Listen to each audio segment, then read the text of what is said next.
El coloquio tiene el propósito de ser un espacio expandido de debate de la revista Artes Visuales Errata Numeral, que en la edición número 10 abordará los debates ambientales presentes en las prácticas y reflexiones artísticas recientes, tanto en su denuncia y visibilización del fracaso de los modelos dominantes de la civilización, consumo y desarrollo, como para la búsqueda de alternativas sostenibles frente a estas problemáticas. Durante el segundo día hemos convocado a profesionales expertos vinculados con la política pública ambiental y los debates legales e institucionales de los últimos años a nivel nacional y distrital, que abordan desde sus ponencias asuntos como la explotación minera, el manejo de residuos, el calentamiento global y las políticas agrarias. De esta manera, la mesa Hacerse Cargo, Debates y Políticas Ambientales contará con diferentes conceptos en temas ambientales y de política pública a nivel distrital y nacional, para abordar los temas críticos presentes en los debates legales e institucionales mencionados. Para iniciar, daremos inicio con la ponencia de Juan Pablo Fernández, quien es economista y consultor y asesor de organizaciones sociales y gremiales. En este momento se desempeña como asesor de dignidad agropecuaria y del senador Jorge Enrique Robledo. También es investigador del Centro de Estudios de Trabajo, Sede Trabajo, en temas agropecuarios, de política minera, minero-petrolera y de política ambiental y economía ecológica. Trabajó con Clara López Obregón en 2011 durante su paso por la Alcaldía de Bogotá en ordenamiento territorial, sistema de transporte público, salud, entre otras áreas. Yo agradezco pues la invitación que a través de la revista Errata, la Fundación Gilberto Alzate, nos hace para venir a conversar sobre esto. Creo que es un debate oportuno y es algo que la sociedad colombiana tiene que desarrollar con toda la profundidad necesaria. Allí en ese número yo pues me tomé la tarea de leerlo sobre, digamos, posiciones de distintos artistas sobre este problema ambiental, y aunque pueda discrepar o coincidir, quisiera resaltar que en este debate lo que tenemos que hacer es un gran esfuerzo por aplicar ese principio del taoísmo que dice que se abran 100 flores y compitan 100 escuelas de pensamiento. Es decir, que se desarrolle el debate con todas las posiciones habidas y por haber, y que sobre la base de ella el Estado colombiano adopte lo mejor posible para la sociedad colombiana, y que en este sentido cambien cosas que nosotros creemos que no están funcionando de manera correcta en el país. En tal sentido, yo voy a hacer una presentación que, digamos, es crítica frente a la política del Estado actualmente, y en ese sentido trataré de esbozar algunas propuestas gruesas de qué es lo que nosotros creemos que se debe desarrollar como una nueva política minero-ambiental y como una nueva política económica con objetivos de desarrollo nacional. Pero antes de entrar en eso, quisiera hacer una disertación, digamos que un poco, no sé si llamarla teórica, pero creo que es importante para ambientar y colocar dónde está bien este debate. El ser humano, en su desarrollo social y en su evolución social, como todos sabemos, en la medida que se ha venido haciendo mucho más complejo su organización y su estructura social, pues las tensiones entre la vida de él y el medio ambiente han venido creciendo, hasta tal punto que nos hemos empezado a dar cuenta de algo que hace un par de siglos no teníamos noción alguna de ello, y es que los recursos naturales, la energía que nosotros tomamos de la naturaleza, en varias partes de ella es finita, no es infinita como se creía anteriormente. En tal sentido, hay pues estudios sobre el pico petrolero, ¿cierto? Que ya hemos alcanzado el punto máximo de extracción de las reservas petrolíferas mundiales, y que en tal sentido hay un proceso que vendrá más allá que acá de finalización o de agotamiento de las reservas petrolíferas, las cuales son nuestra principal fuente de energía. Y quienes han estudiado el tema del gas y el carbón, aunque señalan que las reservas gasíferas y carboníferas del mundo, que son las otras grandes fuentes de energía que tiene la humanidad para pues mover el transporte y crear una cantidad de materias primas, en unas cuantas décadas también alcanzarán su pico. Digamos que puede haber una discusión, no quiero entrar en el detalle de eso, pero en unas cuantas décadas también encontraremos el pico. Pero lo que quiero señalar es que la noción en la cual creíamos antes que la naturaleza era infinita, esa noción es una noción incorrecta sobre la realidad. y que en tal sentido los seres humanos o la sociedad humana ha venido comprendiendo mejor cómo funciona la naturaleza. Y en este sentido, esto ha abierto una serie de debates en relación con el sistema económico actual. Por ejemplo, los seres humanos a todo aquello que consumimos o usamos le damos dos tipos de valores. Uno, le damos un valor de cambio que se establece a través del sistema de precios. Una gaseosa vale 1.500 pesos, una camiseta vale entre 5.000 o 10.000 pesos y así de manera sucesiva hasta los bienes más complejos o que tienen mayor elaboración. Y hemos determinado una metodología para darle un valor a ese tipo de cosas a través del valor de cambio, un valor objetivo, que es más o menos el trabajo socialmente necesario para producir algo.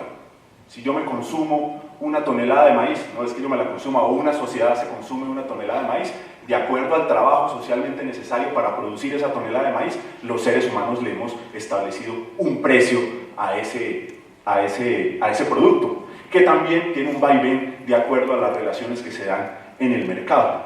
Pero ese valor de cambio, eso que se establece a través del sistema de precios, tiene un sustento, y es el valor de uso de las cosas. Las cosas sirven por su valor de uso, que digamos es una cosa un poco subjetiva, porque cada quien le puede dar una concepción distinta o a los usos, a un uso distinto a las cosas. Pero hay una serie de bienes en el mundo que han venido adquiriendo, yo diría, un valor de uso objetivo. Y un valor de uso objetivo como son, por ejemplo, el petróleo. Tiene un valor de uso objetivo porque es nuestra principal fuente de energía. Cualquiera puede decir lo que quiera sobre el petróleo, pero el petróleo tiene un valor de uso objetivo para la sociedad. Pero ¿cuál es el problema? Es que nosotros a ese petróleo, ese valor de uso, no le podemos dar un valor de cambio. ¿Quién me cuantifica cuánto vale el stock del petróleo hoy? Cualquiera me dirá, un barril de petróleo vale $80 en el mercado, pero es que ese es el costo de extracción de ese barril de petróleo, no es el costo de producción, porque nosotros no producimos petróleo, lo extraemos. La naturaleza tardó miles de años, o millones de años, perdón, en producir ese barril de petróleo. ¿Cuánto vale ese barril de petróleo? ¿Cuánto vale el aire? Eso tiene un valor de uso objetivo. Nosotros tomamos el aire, esa energía que nos da el oxígeno, y transformamos energía. Pero ¿a eso qué valor le damos? ¿Cuánto vale el aire? ¿Cuánto vale el agua? En el debate, por ejemplo, reciente que se dio, recuerdan ustedes, sobre los chigüiros que se hundieron en el Casanare. Este debate llegó a un nivel de complejidad en el sentido de que lo que se empezó a descubrir es que la industria petrolera que extrae petróleo en Colombia estaba afectando el ciclo del agua al afectar un fenómeno que se llama el hidrodinamismo. El hidrodinamismo, para explicarlo de manera sencilla, es la interacción que existe entre los acuíferos que van por encima de la tierra y los acuíferos que van por debajo de la tierra. El 95% de las reservas de agua dulce que hay en el mundo provienen de acuíferos subterráneos. El 5% de las reservas de agua están en acuíferos superficiales. Pero hay una relación entre el agua que va por encima y el agua que está por debajo. Y en tal sentido, la industria petrolera ha venido afectando ese fenómeno que se llama el hidrodinamismo. Al extraer petróleo del subsuelo, ha sacado una masa que ha hecho que la presión que existe en el subsuelo baje el volumen o se escurran hacia abajo en los acuíferos subterráneos. Y se ha afectado el hidrodinamismo, afectando el ciclo del agua. Y yo me pregunto, ¿cuánto vale el hidrodinamismo? Ese hecho concreto de la naturaleza del ciclo del agua, ¿cuál es el precio que le vamos a poner? Y esto lo planteo ¿por qué razón? Porque hay un debate en el sentido de que a los servicios que nos presta la naturaleza, que han llamado servicios ambientales, les debemos poner un precio. Y que esa es la manera a través de la cual se va a regular su uso. Pero lo que encuentra la sociedad es que cómo vamos a valorar a través del sistema de precios una serie de bienes que sirven para el sustento de la humanidad. Y además, en esto también hay un error sobre nuestras relaciones con la naturaleza en el sistema actual. Nosotros hemos considerado el sistema productivo de la sociedad humana como un sistema cerrado, un sistema en el cual producimos mercancías, consumimos mercancías, generamos una renta, se distribuye esa renta y volvemos a producir mercancías, a consumir esas mercancías, generar una renta de ellas y a distribuir ello. Pero resulta que el sistema económico de la sociedad humana es un sistema abierto, en como todos los sistemas sistemas que interactúan con la sociedad. Nosotros no producimos, lo que hacemos es que tomamos energía de la naturaleza. Tomamos una energía aplicando aquel principio de que la energía no se crea ni se destruye, sino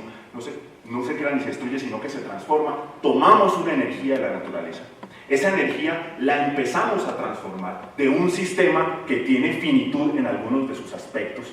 La empezamos a transformar y en el proceso productivo una parte de esa energía, como en el caso del petróleo, se disipa y no podemos volver a producirla. Otra genera nuevos bienes, una nueva energía y en últimas se crea todo un proceso de residuos que vuelve de nuevo a la naturaleza y afecta la creación de la energía que necesitamos volver a usar. Es decir, el sistema productivo de la humanidad no es un sistema cerrado, sino que es un sistema abierto. Y en este sentido, lo que se viene desarrollando es que el ser humano tiene que empezar o avanzar en el replanteamiento de cómo administra o cómo se relaciona con la naturaleza por estos dos elementos, ¿cierto?, básicos que estoy mencionando. El primero, el aspecto finito de algunos elementos de la naturaleza que nosotros usamos como fuente de energía, y en segundo término, un sistema abierto que establece una relación, digamos, siempre circular con la naturaleza, distinto a lo que nos han planteado, por ejemplo, a través de las relaciones del mercado. Y en este sentido, esa relación del ser humano con la naturaleza ha venido cambiando y evolucionando a lo largo de la evolución social de la humanidad. No era la misma la relación entre los humanos y de los humanos con la naturaleza en los tiempos del esclavismo y asimismo en el feudalismo y hoy también en el capitalismo. Las relaciones han ido cambiando y han venido evolucionando hasta tal punto que hoy el ser humano, en relación con las necesidades de energía que tiene con la naturaleza, tiene un conflicto no por la energía que necesita para él mismo. Un ser humano necesita 2.500 kilocalorías al día para poder sobrevivir. Cualquier ser humano. Y de esas 2.500 calorías, 1.200 calorías se van para mantener la temperatura del cuerpo. 1.200 calorías que se consumen, esté usted sentado o esté usted caminando, sea un deportista de alto rendimiento o sea una persona completamente sedentaria. Es decir, son 2.500 kilocalorías, que es lo que necesitamos como ser, como cada uno de los individuos para sobrevivir. Pero resulta que en nuestras relaciones y en la construcción social que hemos desarrollado, en la complejidad de nuestra sociedad, la energía que usamos, por ejemplo, para movernos de un lugar a otro, para construir vivienda, para producir una serie de bienes, ha venido aumentando en aquello de lo que tomamos de la naturaleza. Y ha venido aumentando además en dos cosas, en que los costos que generamos han venido creciendo y los residuos que generamos de ese proceso productivo también han venido creciendo. Y en este sentido, en el capitalismo nos encontramos en un dilema. ¿Y es cuál? El dilema entre la necesidad de la ganancia del capital y la necesidad de poder sostener las generaciones futuras. El dilema entre la utilidad de corto plazo y el dilema entre preservar una serie de bienes o energías en la naturaleza o mantener un stock de capital para no agotarlo y permitir que las generaciones futuras puedan usar esa energía. Un economista inglés del siglo XIX más o menos sintetizaba la contradicción que existe entre el ser humano y el capital. Y hago énfasis en esto, en el capital, no con los capitalistas. Y él señalaba, cuando el capital le ponen una ganancia del 10%, se siente animado. Cuando le ponen una ganancia del 50%, corre. Cuando le ponen una del 100%, hace muchas cosas. Y cuando le ponen una del 300%, es capaz de hacer cualquier cosa, incluso a costo del cadalso, decía señor Luna. Por eso él agregaba de allí negocios como el esclavismo y otra serie de cosas, la trata de negros en el siglo XIX. Hoy podríamos decir una serie de comercios de armas, la guerra, el narcotráfico, etcétera, etcétera. Y entre esa ganancia del capital y las necesidades futuras ha venido surgiendo una contradicción que se ha venido profundizando en la medida que la organización social alrededor del capitalismo se ha venido haciendo más difícil. Y en este sentido, en el capitalismo, nosotros hemos venido regulando nuestras relaciones a través del mercado. El mercado, nos dicen, es quien regula todas las relaciones sociales entre los seres humanos. Y eso es lo que nos señala, digamos, la teoría predominante. Es el mercado. Pero el mercado y cuando el mercado tiene fallas o causa efectos negativos, la teoría predominante ha denominado eso como externalidades. Entonces sí, una mina de carbón es muy costosa y la gente que vive alrededor, como el caso de Cerro Matoso, ¿cierto? Niños que nacen con escamas, la tasa más alta de abortos de Colombia y una de las tasas de abortos más altas del mundo, indígenas que viven al lado de la mina de níquel más grande de América Latina, muriéndose literalmente de hambre, y entonces ellos a eso le han puesto el término de externalidades, unas fallas del mercado, y no se asocia eso directamente al mercado en sí mismo. Es que el mercado y en la organización social, en las contradicciones que surgen dentro de las distintas clases sociales, causa ese tipo de cosas, pero además tiene un problema, le carga los costos a las clases sociales que están por debajo de aquellas que dirigen la organización económica. Recuerdo una frase de Larry Summers. Larry Summers es un personaje importante en el mundo, fue presidente de Harvard, fue jefe del Banco Mundial, fue asesor económico de Barack Obama durante el primer gobierno, y Larry Summers decía: la lógica económica de enviarle los desechos peligrosos a los países pobres del mundo es perfecta. Repito la frase: la lógica económica de enviarle los desechos peligrosos a los países pobres del mundo es perfecta. El debate en últimas también tiene que ver no solo con nuestras relaciones con la naturaleza, sino también al interior de la organización social y las contradicciones y diferencias que surgen entre las distintas clases sociales. Y es más, esta forma de regulación que nos han asumido el mercado como algo abstracto, en la realidad es que el mercado es una construcción social, y de todas las diferencias sociales se ven reflejadas en el mercado. Y el mercado actúa en favor y en contra de una u otras clases sociales. La altísima desigualdad que hoy hay en el mundo es producto del mercado. No es una externalidad, es producto y pasa por las relaciones que existen en el mercado. Y en tal sentido, en esta organización social, dos teóricos de la economía económica, para resumirla, han señalado que nosotros tenemos 3 pisos en la organización social que hay hoy, y allí se ubican distintas clases sociales. Ellos dicen: arriba, en el penthouse, hay una clase social pequeñísima, microscópica, si queremos llamarlo, en el mundo, que está dedicada a la especulación con los activos a través de los mercados financieros, y ella recibe todos los beneficios que crea la organización social.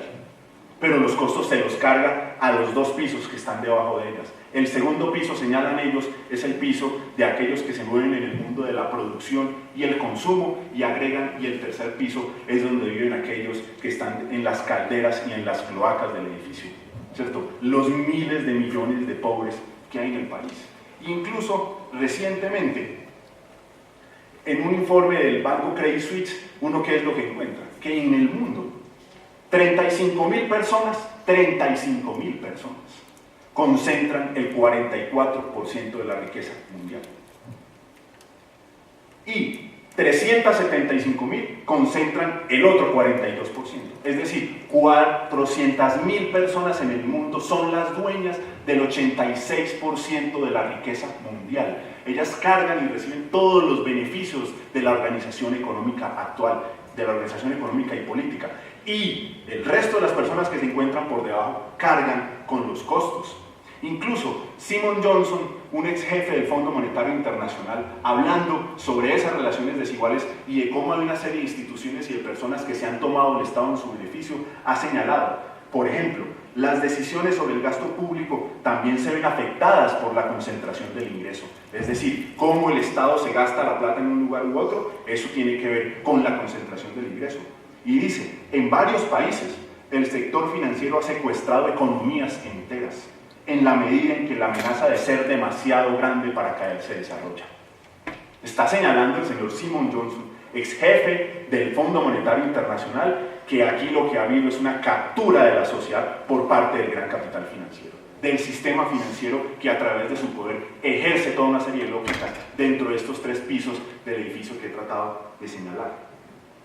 Y en tal sentido hay una organización económica actual que permite que esas cosas se desarrollen. Y yo quisiera caracterizarla, digamos, en primer lugar, esto es como, recuerdo una frase en una película que decía que el gran logro del diablo es hacer que no se hablara de él.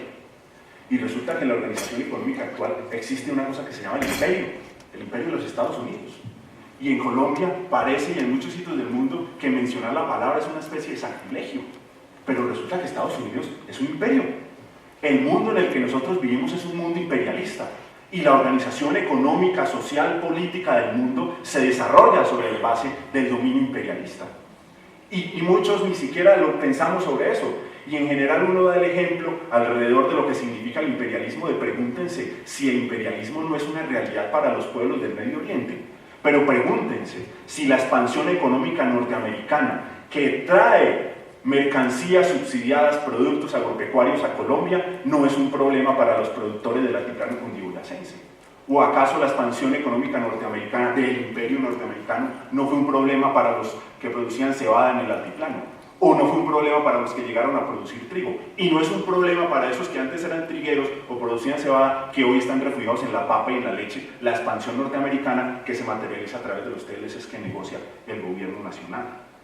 Y en este sentido, en esa organización del imperio, hay una lucha y una división internacional del trabajo entre los distintos países. Hay países que se les ha dado el papel de ser proveedores de materias primas básicas baratas, con inmensos costos para esa población, y otros que se han especializado en la transformación de esa energía consignada en bienes mucho más complejos. Y han creado una relación desigual entre los países que se especializan en lo básico y entre los países que se especializan en lo complejo. Y en medio de esa intermediación de ese negocio hay una clase financiera ubicada fundamentalmente en los países más desarrollados que intermedia la operación y hace grandes ganancias.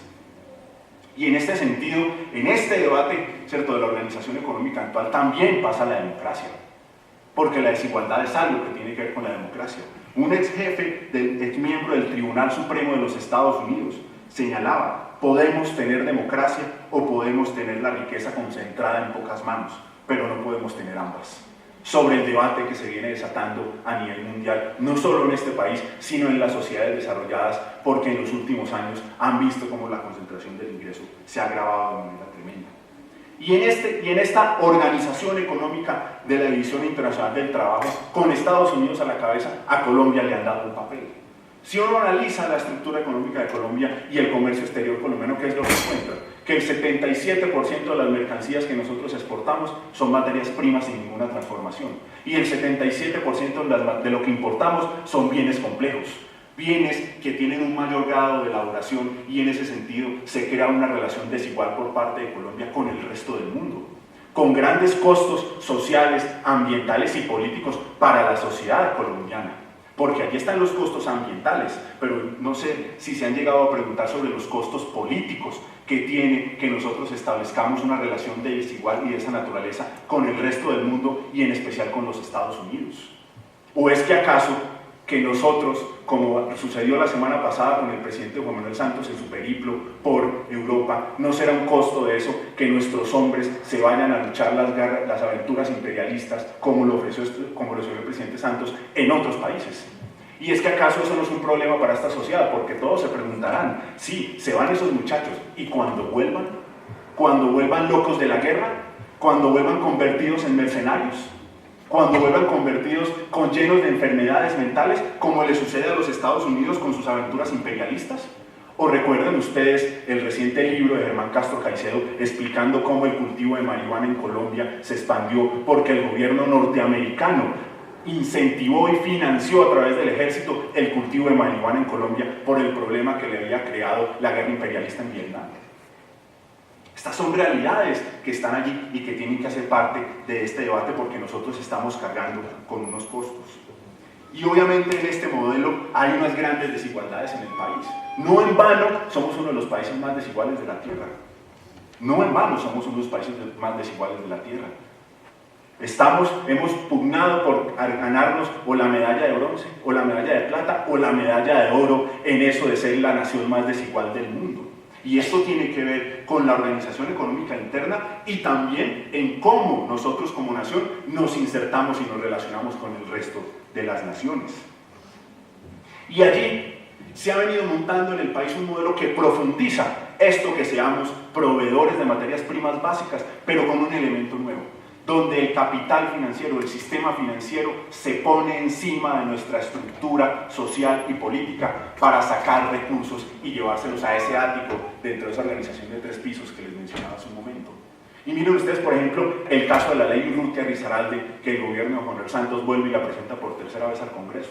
Es una ley que quienes la miren con tranquilidad es para beneficiar a través de una cosa como el modelo Indupalma a los operadores multinacionales como Cargill, para que ellos carguen con todos los beneficios y le trasladen todos los riesgos al campesino y al productor agropecuario, sobre la base de que el país o las tierras del país se ponen en función de los intereses de las operaciones de empresas como Cargill, y no en función de los intereses de las necesidades alimenticias de la nación colombiana, un país donde la mitad de la población sufre de algún tipo de insuficiencia alimentaria, o no en función de las necesidades del desarrollo nacional y el empleo y la producción en una nación donde el 71% de la población o es pobre o es clase media que facilito vuelve y cae allá. Yo le pregunto aquí al auditorio para que ustedes reflexionen, ¿cuántos de ustedes, si se quedan sin empleo hoy, a los 2 meses no son pobres? Porque esa es la realidad de buena parte de la clase media en Colombia, y esa clase media que nos dicen que ha progresado mucho, el 66% de ella tiene un empleo informal. O sea que facilito puede volver a caer en la pobreza. Y en este marco, ¿cuál es el debate ambiental que hoy hay en Colombia?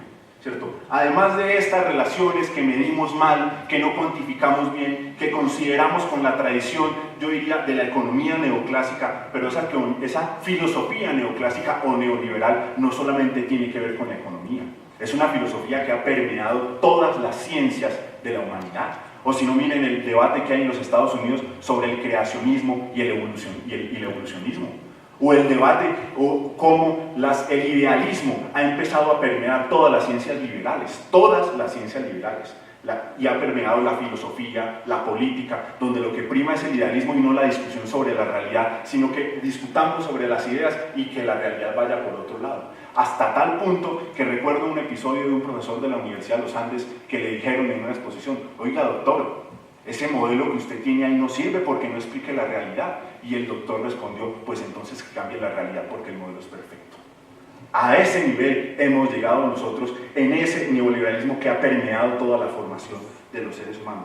Y en este debate en el ambientalismo yo lo sintetizaría, y con esto concluyo, en el debate de Bejarano, Manuel Rodríguez Becerra. El doctor Manuel Rodríguez Becerra, ministro de Medio Ambiente, ha hecho un esfuerzo tremendo porque los impactos ambientales que hay en el país a raíz del modelo minero energético se cuantifiquen y se debatan. Y con el doctor Ramiro Bejarano, como una expresión del macartismo en el país, se ha dedicado a llamar a quienes tienen una visión crítica de eso los ambientalistas radicales. Por ejemplo, la señora directora de la Agencia Nacional de Minería ha dicho que no nos podemos dejar vencer de los ambientalistas radicales. Y en esto la industria extractora, toda ella multinacional, ha señalado que en el país hay un problema porque las licencias ambientales y las consultas previas paran los proyectos. Y en este sentido es algo importante saber, es que las licencias son un bien del progreso, no del atraso. Controlar a las compañías en esta contradicción que existe con el capital es una cosa positiva, no negativa, porque la ansia de ganancia puede entrar en contradicción con las necesidades de la sociedad. Y a lo que se recurre además es a decir que esas comunidades que viven en los territorios son una especie de indeseables. Me excusan que use la palabra tan fuerte, pero es así. Entonces, que el progreso del país está parado es porque unas comunidades que viven en el territorio dicen: ole, pero ¿cómo es que ustedes me van a dejar a mí sin agua y yo necesito el agua y ustedes van a venir y hacer una mina a cielo abierto y me dejan sin agua a mí y yo protesto y soy una especie de indeseable? Y desde Bogotá dicen que son personas equivocadas. ¿Cierto? Eso me hace a mí recordar el cuento una vez que estábamos en una reunión unos amigos y le decíamos a un líder político, porque estaban hablando mal de él y él estaba muy aburrido. Y él decía: hombre, yo estoy muy aburrido. Y todos le decíamos: tranquilo muchacho, dele para adelante, dele para adelante. Y en uno de esos momentos alguien levantó la mano y le dijo: claro, ustedes dicen eso porque como no hablan mal de ustedes, entonces todo es muy fácil. Entonces, así en últimas es el problema. Como en Bogotá se toman una serie de decisiones y la vida de ellos no es la que se afecta, entonces las comunidades que protestan y que piden derechos son una especie de indeseables. Y además, En el país se tiene que hacer un debate porque en relación con la minería y el petróleo hay ingresos, pero también hay costos. Y esos costos no se están midiendo. No se están midiendo los costos sociales, ambientales y políticos que nos está causando el modelo mineroenergético. No solo en términos de enfermedad holandesa, por ejemplo, que son efectos sobre la agricultura y la industria, sino también en efectos sobre la vida y la naturaleza que vive en el país. No podemos nosotros olvidar que esta es la nación más biodiversa del mundo y que en ese sentido necesitamos una regulación que no solamente beba de la tradición económica, sino que beba de los análisis multidisciplinarios en vista de la complejidad de la relación que tenemos con la naturaleza. Y ejemplos sobre esas tensiones hay muchos, ustedes los han visto en los medios de comunicación, el caso de la Drummond, la Bahía Santa Marta, el caso de los Chigüiros, el caso del proyecto STAR de Pacífico y Rubiales que ha aumentado la sismología en los llanos orientales, el caso del Cerrejón y así un largo etcétera de cómo multinacionales afectan de manera grave el medio ambiente y el país no hace un debate serio sobre cómo vamos a medir esos costos para poder determinar cuáles proyectos pueden ser o no convenientes para el progreso del país.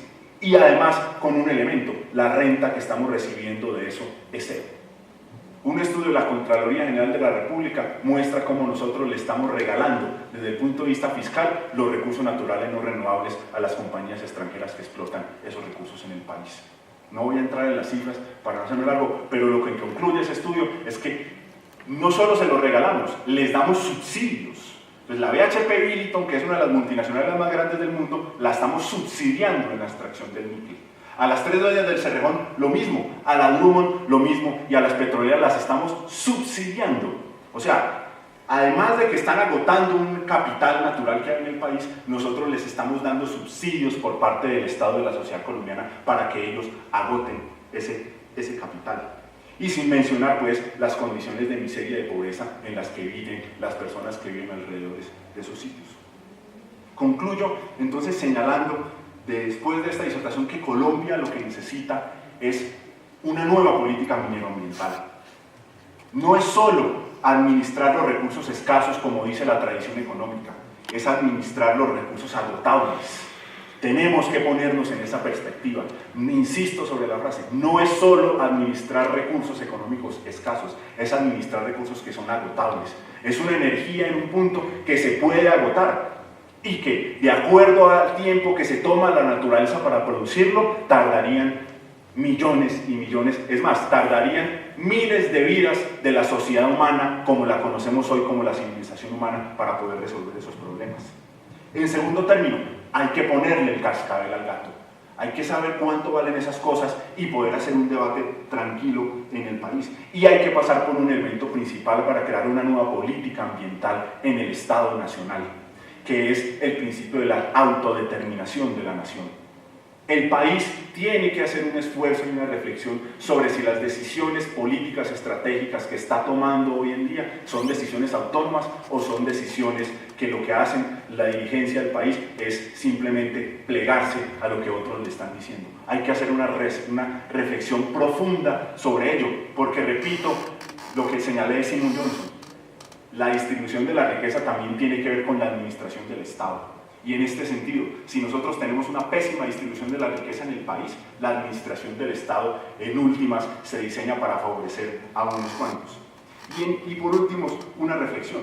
Yo aquí he hecho, ¿cierto?, un valor, una disertación crítica de lo que está pasando en el país, pero que llamarlos, como decía Keynes, el valor social de la crítica consiste en prevenir los errores. Y ese es el objetivo que nosotros estamos teniendo, personas, ¿cierto?, como el senador Robledo o cualquiera de nosotros que está metido en eso, y no en predecir desastres. Nosotros estamos haciendo un esfuerzo por prevenir errores y no en andar prediciendo desastres, y ese es el esfuerzo que hacemos con este análisis crítico que está sucediendo hoy de la política económica, medioambiental y en general la política del gobierno de Manuel Santos y de quienes lo han precedido en la dirección del Estado, que es una reflexión y es un debate que tiene que hacerse a fondo la sociedad. Gracias.